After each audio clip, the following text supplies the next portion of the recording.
On the gridiron or courtside, you know what time it is. It's Sports plus life. Sports plus life. ringside or front court or field pass, we ballin', no. Knuckle up or buckle up. I tell it like it is when I'm on my show. Home run, slam dunk, knockout, or got to go. Sports plus life. Yeah. Sports plus life. Ah. Yo. What's up? What's really good? It's your boy Brandon Brevon Towns, host of that show called Sports Plus Life. Do you feel me? You know what? It is gonna go down today, bruh. So guess what? Turn it off, turn it all the way off. Now cut. Now how is everybody doing today?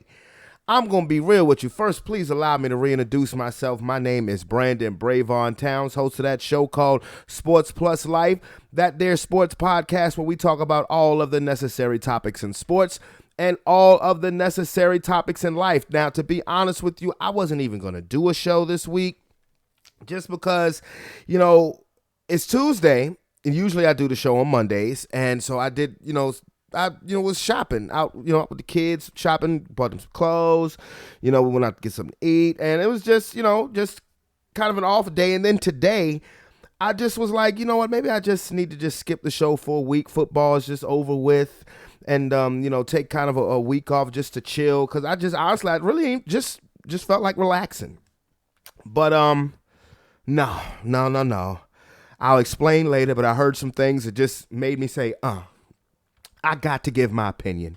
I got to do a show, even if it's not a long show. I don't anticipate this being a long episode, but be that as it may, it's kind of a little scattered showers going on right now in the Richmond, VA, but it is Tuesday, as I mentioned earlier, February 2nd, 2022. So today is 2/22/22. That's pretty cool. 2/22/22. I don't think we're going to see anything like that again.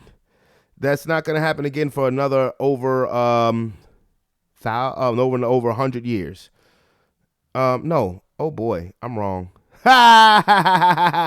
We won't see that again until it's, I guess, 2033. So we won't see it again for another 11 years. Okay, yeah, when it's March 3rd of 2033. I said 100 years. Boy, sometimes I can be just the sharpest knife in the drawer, can't I? But anyway, before I get started, I got to send out my love. I got to send out my love to my peoples. My peoples, not just my black and gold people, but my peoples in general. But that black and gold got a special place in my heart. So how is everybody doing? I hope everybody has a fantastic week, fantastic rest of their week. Hit them love bombs up. I got to jump on Facebook and see what love bombs I missed, because I told you I don't be on Facebook like that. Not like I used to be. But anyway, without further ado, let's get to it. Well, football season is over. We get 6 months of football from August to February, and then comes the other 6 months of the year, whatever. I mean, I just wish we could just fast forward it back to September, and we would be going past my own birthday. I don't give a damn. I just prefer you just skip it. But anyway, I'm just joking.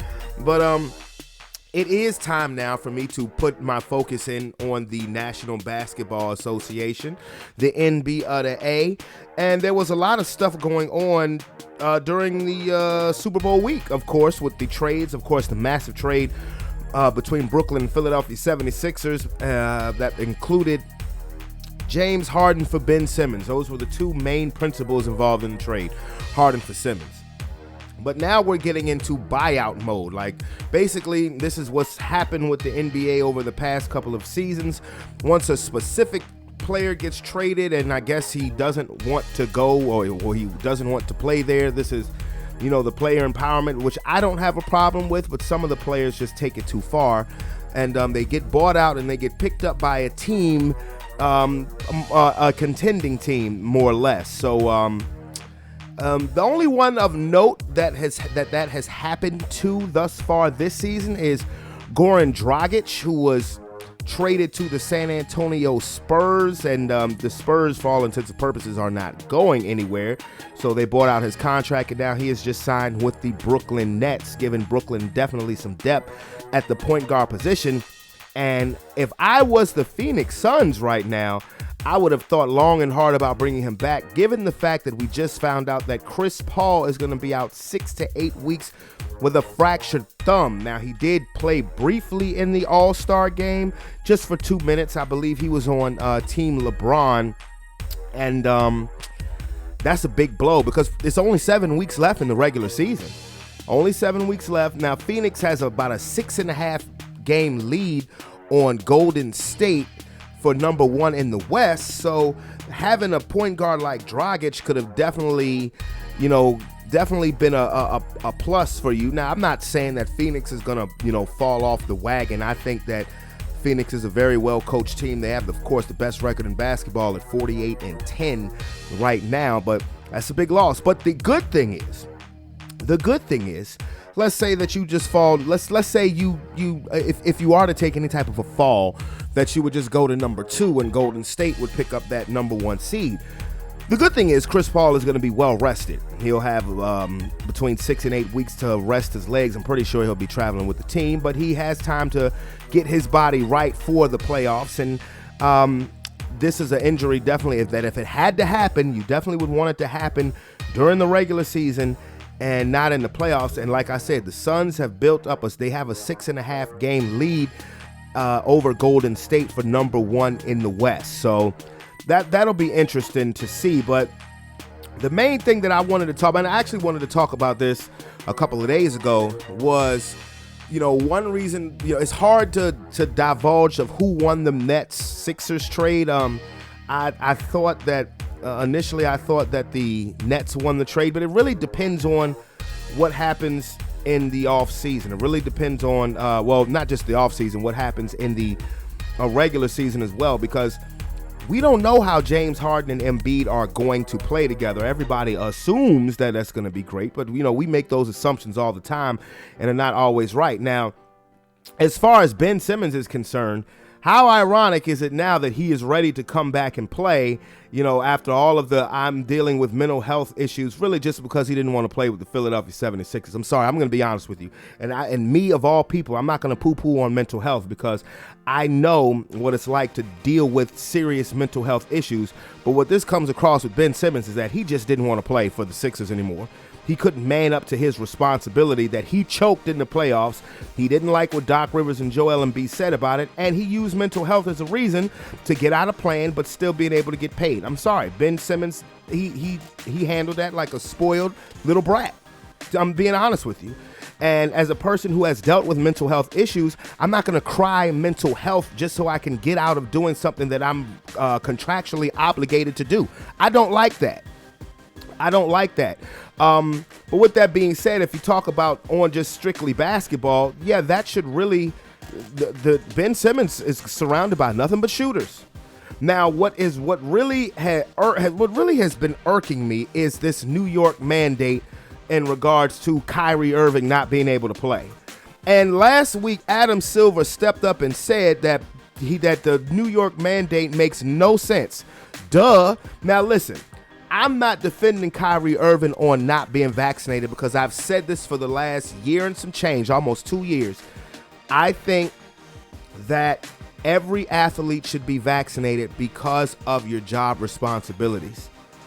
I mean, I'm not going to judge you if you're not. I'm not playing that game like people are trying to play this game, good versus evil, vaccinated versus unvaccinated. I'm not doing that. But I've consistently said that I believe professional athletes, I don't care what sport it is, should be vaccinated because of your responsibilities as an athlete and because your job duties entail you to be around a lot of people. Be that as it may, Kyrie Irving decided not to get vaccinated. Okay, he stuck to his guns the entire time. Okay, and after you hear, when you saw what Aaron Rodgers did a few months ago, you have to applaud people like Kyrie and Kirk Cousins and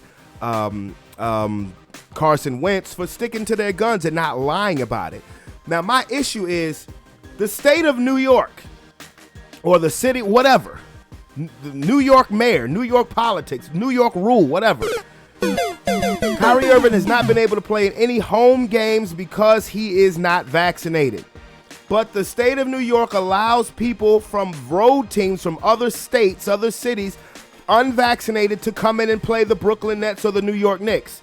Hey, city of New York, you're fucking stupid. You niggas are crazy. Okay? You're an idiot. You know why? Because there's no consistency to your rule. Again, I'm not defending Kyrie Irving on not being vaccinated, but how the hell are you going to have a rule that prevents players who play for Brooklyn or play for the New York Knicks to say that they can't play unless they're vaccinated, but you had an unvaccinated Bradley Beal for the Washington Wizards come and play in New York? Does that make any sense? Wrong with No. Again, hey, city of New York, look in the mirror. You're idiots. You're dumb. You need to lift the damn mandate if you're going to allow players from other cities to come in unvaccinated and play. I ain't playing, nigga. That's stupid. Toronto, Canada, that's stupid. You can't, if you're a Raptor, you have to be vaccinated, but Kyrie Irving could go play in Toronto because road players can play unvaccinated. So you're going to have people coming unvaccinated in every night, whether you realize it or not, unless it's the Knicks playing the Nets. You must be out of your goddamn mind. So, I mean, that's dumb. That is, because if you're going to have a mandate like that, either nobody is allowed, whether you're a home, whether you play for the Knicks or the Nets, or whether you play for another team in another city. It would make more sense if the mandate was nobody can come in unvaccinated and play, not just road players. They need to lift this damn mandate. Kyrie Irving should be able to get back on the basketball court in Brooklyn, and then we will have some things to see, because the Eastern Conference, if anything else, has gotten very, very, very interesting. Very interesting with the activity between the Sixers and the Nets, because you already have Miami and Chicago sitting there at number one. You have what is really a good story, the Cleveland Cavaliers. I don't expect the Cleveland Cavaliers to do much in the playoffs, but they're definitely a great story. Great to see that they had two All-Stars as well, Garland and Jared Allen. And Jared Allen is just a lunch pail guy. He's a defensive guy. He still has that 1970s fro. He looked like Afro Thunder from the old Ready to Rumble boxing game. But good to see them as all-stars. And that kid, Evan Mobley, I believe is going to be an all-star.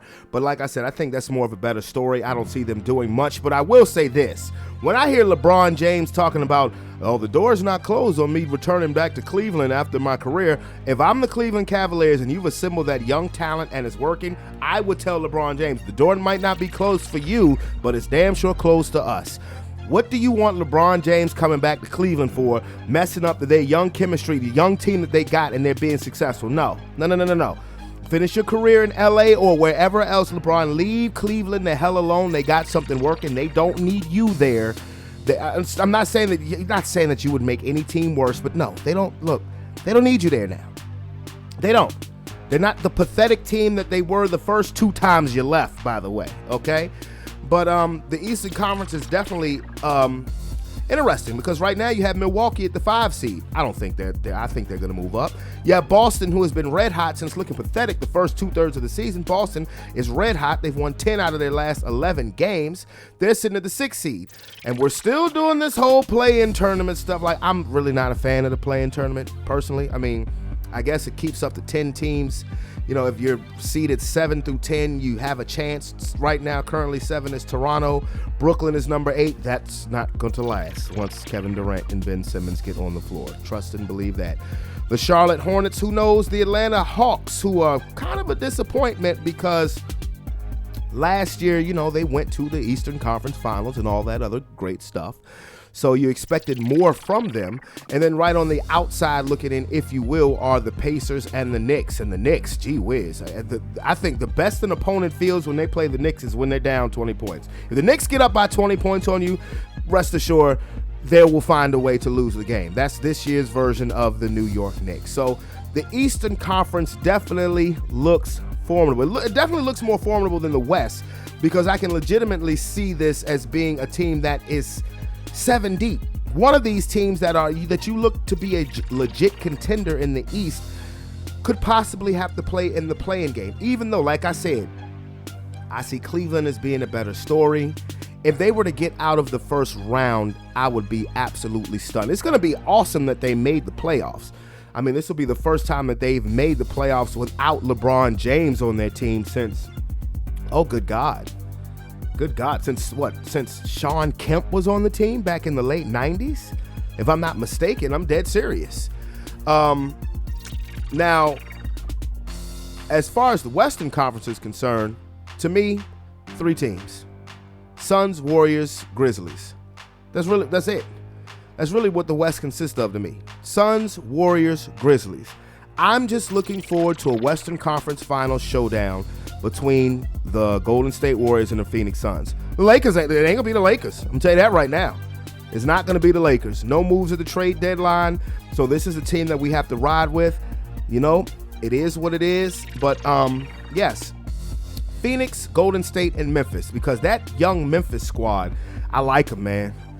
I like them. Ja Morant, and this is why I hate seeing players having a problem with where they're drafted, because Ja Morant could have thrown a temper tantrum. You know, Memphis. Memphis ain't major market for basketball, but you were drafted in the NBA. That is a privilege. So when I look at Ja Morant and what he is doing, and the show he put on in the All-Star game with those dunks, and the fact that he may be the most exciting player in the NBA playing for Memphis, and they are ascending.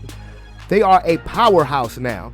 Makes me happy. On the opposite end, you got Zion Williamson, who for one can't stay healthy, clearly has a problem with being in New Orleans, and he's probably going to miss this whole season. So that means 2 out of your 3 seasons in the NBA you have not played. And you have a weight problem. Your career is gonna be cut short because your fat ass keeps going back for seconds. I have a problem with that, because you're coming across like a spoiled little brat. I don't want to play in New Orleans. What the hell's wrong with New Orleans? Matter of fact, if there's any reason that you don't want to play in New Orleans, is because they got too much good damn food, and that's the last thing that you need, fat boy. I'm serious. Because you have undeniable talent, but you are just whoever is in your corner giving you advice. You need to hire some new people. Excellent. Because I'm not going to say that you look like a bust, because last year you were an all-star. You averaged 27 points a game. You were absolutely awesome. But your shape and your what appears to be your attitude towards your teammates, because you don't want to be in New Orleans. Come on, man. Be a professional. Do your damn job. Play basketball. Stay in shape. Stay in shape for 10 years, and then for all intents and purposes, if you like to eat, let yourself go. Stay in shape for 10 years, be about a 7-8 time all-star, get you a huge contract, so that way you set for life. And then once you're about 27, 28 years old, because I honestly believe that his career, that by the time he's about 28 years old, he's not all of what we know and love Zion to be is going to be gone as far as the physical explosiveness. I think by the time he's 28, 29 years old, he will have the game then of Zach Randolph, which is not a bad thing, because Zach Randolph was a hell of a ball player, but it's pretty much going to be back to the basket. It's going to be he's not going to be soaring above the rim, because he doesn't take care of himself enough to do that. And who knows if he'll ever be right from this foot injury, but I'm saying be a pro. Look at Ja Morant and look at what he's creating with that Memphis Grizzlies squad. Be a pro. Stay in shape and play basketball. Simple as that. And then and if you get to free agency and you decide to dip them, that is all within your rights. That is that is your right to do. Go wherever the hell you want. But don't pull a James Harden and force your Ben Simmons and force your way out of the team. Who's paying you, bruh? I mean, to me, it's just not a good look. It's not a good look. And I'm not that old fogey, because I'm not even that old yet. That old fogey to say, well, back in my day, but I mean, there was such loyalty to team when I was a kid growing up watching MJ and watching Shaq and watching Kobe. There was such loyalty to team. I mean, watching Tim Duncan and Paul Pierce, and these are guys who just retired not that long ago. I mean, I can go further back to when I was a small kid, the Isaiah Thomases and the Larry Birds, of course, my favorite, Magic Johnson. There was loyalty to team, man. And there was a responsibility that you felt like. That's why I posted on Facebook yesterday. It was a picture that I saw. It came to my notification on Twitter from Magic Johnson's account, and it was a picture of him and Michael Jordan at the All-Star game, 75 years. And I posted, ladies and gentlemen, I give you the greatest of all time. I'm talking about Magic and Michael. I'm going to get into this greatest of all time debate, which is what really got me to do a show today. But yeah, and I put in hashtag when the NBA was real. Magic and Michael. Okay, the buck stops there. When you talk about the GOATs, it stops there. Magic and Michael, and Kareem. That's where the buck stops when it comes to greatness as far as in the NBA, as far as being a player. That's your standard. Magic, Michael, Kareem. Period. And speaking of the All-Star game was great. But Lord have mercy, the dunk contest was terrible. Oh my God. The dunk contest was terrible. And I felt so bad because I asked Roman to come. I said, come on, man, sit down there and watch the dunk contest with me. He was ready to go up in his room and play the video games. I'm like, come on, dude, watch the dunk contest with me. Like, I used to watch the dunk contest. I couldn't wait for the dunk contest when I was 10 years old. And those guys were just horrible. Roman said, why do they keep missing? I said, because they're trash. Biatch. I really did have to apologize to my son because those dunkers sucked. Obi Toppin ended up winning on a dunk that halfway he dunked. It was terrible. Man, look, this is what they need to do about the dunk contest. If you're not going to get the stars, the elite players, the players that we are familiar with to be in the dunk contest, either move the dunk contest to the next to last event, let the 3-point shootout be the main event, or just do away with the damn dunk contest in general because it's whack. I mean, how can you exit All-Star Saturday night on a thud like that? I mean, come on, man. I mean, I'm serious. I mean, that dunk contest was pathetic. But the All-Star game was great. I will have to say that. Team LeBron won again. You know, I'm thinking the All-Star game is in Cleveland, so this is a perfect setup to give LeBron James the MVP. But Steph Curry put on a show. 50 points, shooting shots from damn near half court. I mean, dude has unlimited range. I mean, we all knew that. But this was actually his first time getting an All-Star game MVP. He's gotten 2 league MVPs. 3 championships. I guess now, since he's checked All-Star Game MVP, maybe what's next to check off is Finals MVP? I don't know. Who knows? But the reason why I decided to even do a show today is because I've just been hearing so much since the All-Star Game because, of course, it was the 75th anniversary. 25 years ago, they had the 50th anniversary in Cleveland as well. I mean, that's crazy because I remember watching the 25th anniversary as a kid, and it just didn't seem that long ago. But all I keep hearing about is who's the GOAT? Is it Jordan or is it LeBron? And they've just pretty much narrowed it down to, is Jordan's the best, and then it's LeBron. Or you have some people say, no, LeBron's better than Jordan, LeBron. Look, first of all, again, this is what irks me to my soul when we have this discussion. Because what I have to say is, when in the fraggle fuck did LeBron pass Magic, Kobe, and Kareem? First of all, I mean, if you want to put Jordan on the pedestal, look, he's not my GOAT, but he's definitely in the conversation. Like I said, the buck stops with Magic and Michael. But if you ask me who is individual, I would either go with Magic and Kareem, and I can make my own arguments. You agree or disagree if you will, fine. But when the hell did LeBron pass Magic, Kobe, and Kareem? When?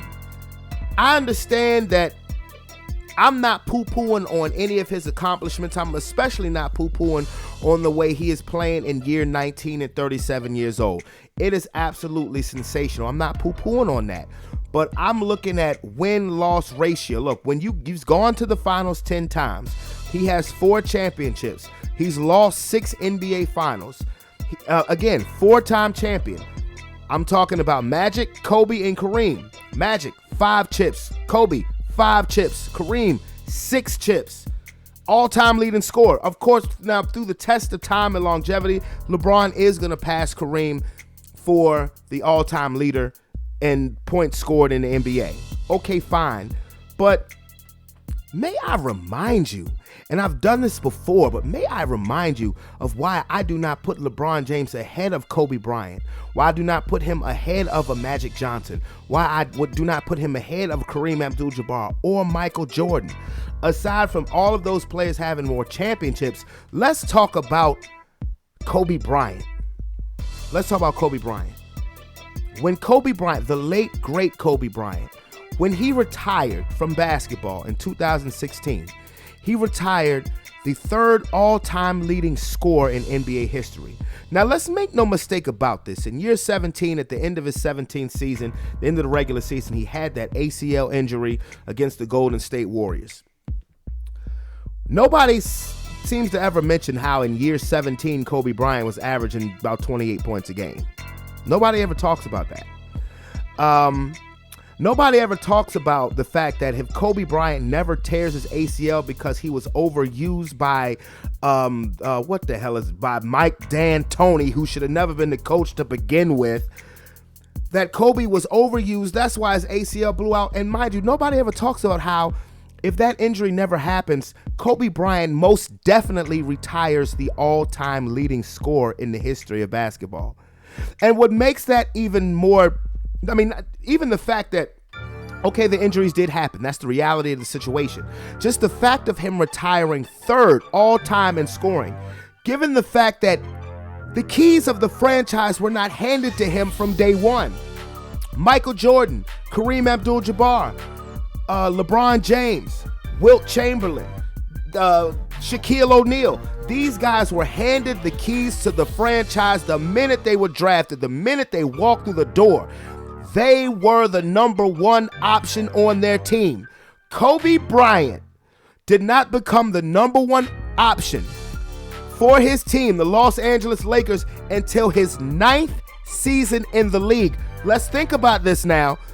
You retire the third all-time leading scorer in the history of basketball, but you weren't even the number one option on your own damn team until year 9, which means you almost were in the NBA for a decade before you were given the keys to the franchise. And you still retired third all-time. You still were a bad motherfucker on that basketball court. You still were a 5-time champion. And the fact that he only won one MVP is just nothing short of highway robbery. The only reason why Kobe Bryant was ever awarded only one NBA League MVP was because of the name on the front of his jersey. For the same reason why Shaq only received one NBA MVP when he was a Laker, because of the name on the front of his jersey. Because there are standards that comes with the Los Angeles Lakers, standards that he had clearly met and exceeded. Now, you can make the debate who's the greatest Laker, Kobe or Magic Johnson. I'll leave that debate for another day. But for Kobe Bryant, when he injured his knee in year 17, so for all intents and purposes, he had 9 seasons where he was the top option at the top of his game. So you go the first 9 years of your career where you're not the number one option. Then you go years 9 through 17 where you are the number one option. And 9 seasons, 18, 19, and 20, you barely playing because you hurt a lot because of that knee injury. And LeBron James passed him? Kobe, a guy who went to the finals 7 times, won 5 championships, won scoring titles, won an MVP, multiple 18-time All-Star. You passed him? Really? Magic Johnson, another guy. The keys were not handed, even though we all knew Magic. Now, Magic had way more of a resume coming into the NBA than Kobe did because Magic had just won an NCAA championship. But the keys to the Lakers were not handed to Magic Johnson because Kareem was there. Kareem was the MVP. Magic Johnson, the Lakers didn't become Magic Johnson's team till about 1987, which was about year 9 for him. About year 8, year 9 for him. And was still, come on now. Let's think about the great Irvin Magic Johnson. You win the NCAA championship. Then about a year later, you're a 20-year-old rookie and you drop 42-15, game 6 of the NBA Finals. 20 years old, rookie of the year. Now, he wasn't even rookie of the year. That was Bird who was rookie of the year. but rookie season, NBA Finals MVP. By the time Magic Johnson was 22 years old, he was a 2-time champion. Get the fuck out of here. LeBron passed that guy? LeBron James has been to 10 NBA Finals, and this is year 19. Magic went to 9 and 12 and won 5. And won 5 of them. And was the driving force to the greatest show the NBA still to this day has ever seen, the Showtime Lakers. LeBron passed that dude? Really? With only 4 titles? Huh. Okay. So he won titles with 3 different teams. That's a great accomplishment. But you know what? Magic, Kobe, loyalty to fucking franchise. Loyalty to franchise. Laker for life. Laker for life. That's where all, and between them, 10 championships. Keeping the Lakers relevant for 40 years. And LeBron passed them? You got to be out your goddamn mind. You must be out your goddamn mind. Tell him, Eddie. You must be out of your goddamn mind. Say it for me one more time, bro. You must be out of your goddamn mind. Now, when I tell you my passion for NBA basketball, for the history of NBA basketball, is serious. So if you see, you know, my voice elevating, getting loud, because I'm serious about this. I'm serious about this. When it comes to the history of NBA basketball, and I mentioned Magic and Kobe, I don't even need to mention Kareem. You know why? Because he's Kareem. He's Kareem. Most unstoppable move in the history of basketball. You know, there's a reason why he is the all-time leader and has been the all-time leader in the history of the NBA for almost 40 years. Because he was that dude. I mean, he was the greatest college player of all time. And he's, for all intents and purposes, the greatest NBA player of all time. We want to say Jordan or whatever, fine. Okay, fine. But he's Kareem. You know? And I understand what Tony was saying, you know, when we had this talk a while ago of how he was, you know, he played a dependent position. But you know what? Yeah, he was playing a dependent position because the guards, you know, he had to get the ball from the guards and the forwards. But you know what? Those guards and forwards, they were a dependent position because they were dependent on him to carry them home. That's all I got to say about Kareem. What else needs to be said about Kareem Abdul-Jabbar? And for anybody who wants to go on that little train ride of, well, it's Jordan then LeBron. Okay, if that's what you guys want to believe, you are entitled to your opinion. But this is what I got to say about that. Fuck you, and fuck you. And with all that being said, hey, did y'all see what happened in the Michigan-Wisconsin game with Juwan Howard mushing the assistant coach of Wisconsin? Oh, man. I mean, there's been a lot of stuff that's come about that since then. Today, it was just announced Juwan Howard to get a 5-game suspension, which in effect suspends him for the rest of the regular season. And,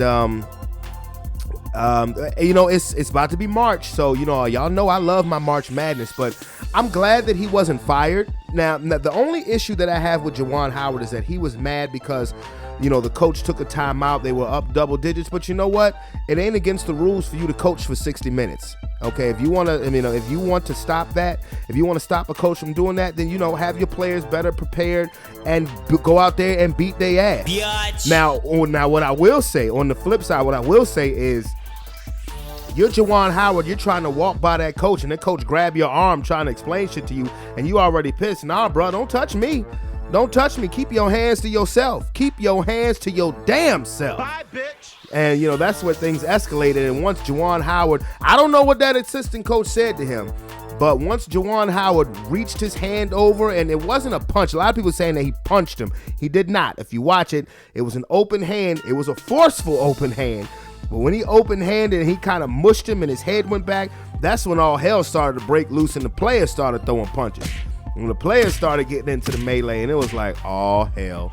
You know, but I'm glad Juwan Howard did not lose his job. He's not having the season that they thought they would have, particularly after last year, Michigan being a Final Four favorite. I believe they made it to the Elite Eight last year before getting put out by UCLA. And UCLA, for those who don't know, is UCLA. I'm just silly. I'm goofy. I'm a doofus. You know, it is what it is.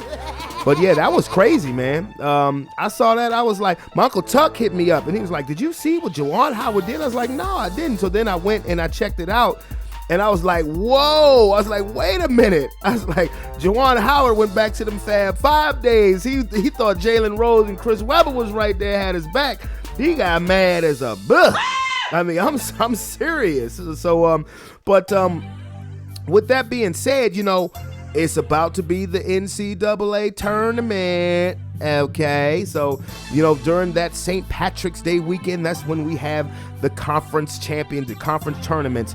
And I always get excited about it because I love March Madness. I have slowly started to keep up with everything that has been going on in the world of college basketball. Even though my Cavaliers are not having the year that I would like them to have, my Cavaliers or VCU, but respect my authority. Virginia did beat Duke last week in Duke. Matter of fact, they got a game coming up against Duke in Charlottesville soon. But as far as top 25 goes, I will read them down. Why not? We have Gonzaga. Now, they're trying to call Gonzaga blue blood. Now, Gonzaga has definitely been in the mix for the past, decade and some change. But you can't become a blue blood, unfortunately, until you win a national championship. And Gonzaga has lost 2 national championships, losing one in North Carolina, and then last year losing to Baylor. I think once they get that national championship, should they get that national championship, then you could throw them in a topic of conversation because they are, for all intents and purposes, a mainstay powerhouse. Well, so Gonzaga's number 1. Arizona is number 2. We made a big deal, not on this show, but, a big deal was made about Auburn being number 1 for about 3 weeks because it was the first time it had happened in their school history. They gave Bruce Pearl a long contract extension, but now they're down to number 3, 24-3. They're still projected to be a number 1 seed as of right now, as are the Purdue Boilermakers right now sitting at number 4. Number 5, Kansas. Number 6, Kentucky. Number 7, Duke. Royalty, and this is Coach K's final season. Number 8, Villanova. Number 9, Texas Tech. How's it feel to still lose the Virginia National Championship game, dog? And then number 10, the reigning defending national champions are the Baylor Bears, sitting at number 10. Now I'll go through number 11 through 20. Providence, UCLA, Wisconsin, Houston, who was in the Final Four last year, Illinois, USC, Tennessee, Arkansas, Murray State, and Texas, shout it. Texas with Coach Shaka Smart, shout it. And 21 through 25, we have UConn, Ohio State, SMC. I don't even know what the hell that stands for. Alabama and Iowa. I'm just being real with you. I don't know what the hell does SMC stand for? Let me investigate. Let me see. Oh, St. Mary's. Okay, I'm sorry. Oh, I should feel terrible right now. St. Mary's. Okay, there. St. Mary's is ranked number 24. Okay, but I'm about ready. Let's do this with the NCAA. Okay, let's do this with the NCAA, dog. And now. Of course, I want my Cavaliers to make a push. So when they lost to Virginia Tech last week, which I don't, got no real gripes about it because I rock with Virginia Tech too. You guys know how I am about my Virginia teams. I support all Virginia teams. Now, of course, we know my favorite for a long time has been Virginia, VCU. But Liberty's doing pretty good. They should win their conference tournament. But as far as UVA, they're 17-10, yeah. They're 6 in the ACC, yeah. Could they still make the tournament? Yeah. I see VCU 18-7, second in the A10. They get to the A10 championship game like every year and then lose. Like, come on, VCU, I need you to wrap that up, get the job done. Okay. But yes, you're going to hear a lot more of college basketball coming from me in the next month, definitely, because I love the tournament. That's one of my favorite times of the year is the NCAA tournament. That first weekend is everything to me. It really is, because it's nothing but college basketball all day, every day. I love it.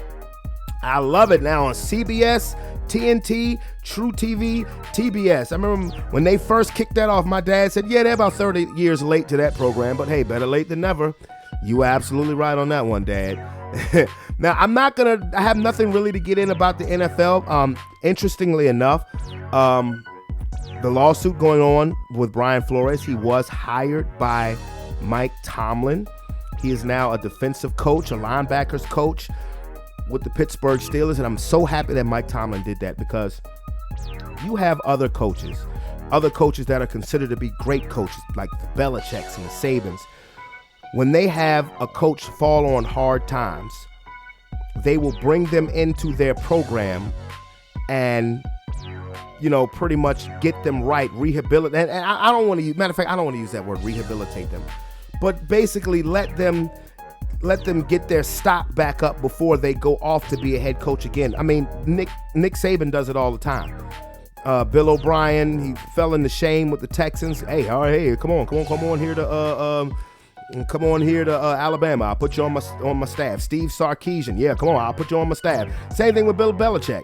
Every assistant coach that goes off to be a head coach that doesn't pan out, he brings him back. When Josh McDaniels flopped in Denver, brought him back.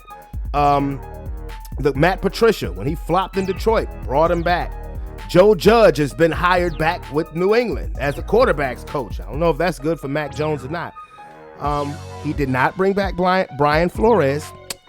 Don't know. Probably pissed because the text message got out there. Okay, it's cool what it is. It is what it is. But I'm glad Mike Tomlin did that. I'm glad Mike Tomlin looked out for Brian Flores, because Brian Flores should have never been fired from the Miami Dolphins. And I believe, and people are trying to poo-poo on his lawsuit, but I can't poo-poo on it because it's being talked about in so many realms since it's happened. The president talked about the issue with the NFL owners not wanting to hire black coaches. He talked about it on Super Bowl Sunday. When it gets to the president, it's an issue. So you can't, if you're the NFL, you cannot say that this is a lawsuit without merit when you yourself have pointed out the issues in the hiring practices since Brian Flores filed the lawsuit. So I'm happy that Mike Tomlin did this. I really am. I'm happy Mike Tomlin did this for Brian Flores. And as far as all this news with Aaron Rodgers, I don't give a damn. I don't care. Aaron Rodgers, he said that he wants to make a quick decision, doesn't want to be a distraction. Aaron Rodgers wants attention to be on him for everything except for the fact that he continuously comes up short in the season, in the playoffs. This encrypted tweet, I don't give a. It's encrypted Instagram post, I don't give a damn. I really don't. If you're gonna become the quarterback of the Denver Broncos, great. I just want you to have better results than what you've had over the last 11 years with the Green Bay Packers. I mean, but I'm going to keep it real. Make no mistake about it. Aaron Rodgers is an attention hoe. Tom Brady is an attention hoe. Don't think for 1 second that Tom Brady doesn't like all of this attention since he's retired. Well, is he going to come back? Tom Brady loves that shit. He's just as much an attention hoe as Aaron Rodgers. Don't put a halo over his head neither. I'm just being real, keeping it a thou with y'all. Oh my goodness gracious! But you know what? I said this was not going to be a long show today. I would have liked to gotten Sean on here, but it's all good, because we gonna get some of them Brandon's funny true stories. Trust me when I tell you, dog. But yeah, I had to. Yeah, I had to come out and address everything. But with that being said, where the buzzer? It's been a minute since I did a whole show solo dolo, and I could have had a lot more to talk about, but I just wanted to make the quick little cameo because again, I was kind of gonna take this week off, but it is what it is. And once I start doing this, once I start talking on this microphone, I could be on here for hours. Okay. Again, I hope everybody has a great and blessed week. I really do. Don't forget to hit that subscription button. It is your boy, Brandon Brevon Towns. This is Sports Plus Life. Trust me, I'll be back next Monday. I'll be back with another long show. I'm going to have Tony on there. I'm going to hopefully be able to have Sean and maybe even David with his crazy. But you know what? Again, hope you guys have a wonderful, blessed week. I love you guys. Peace. And happy birthday to the homie Kavon, Holland Springs brother. Love you, bro. Happy 4-0. Peace.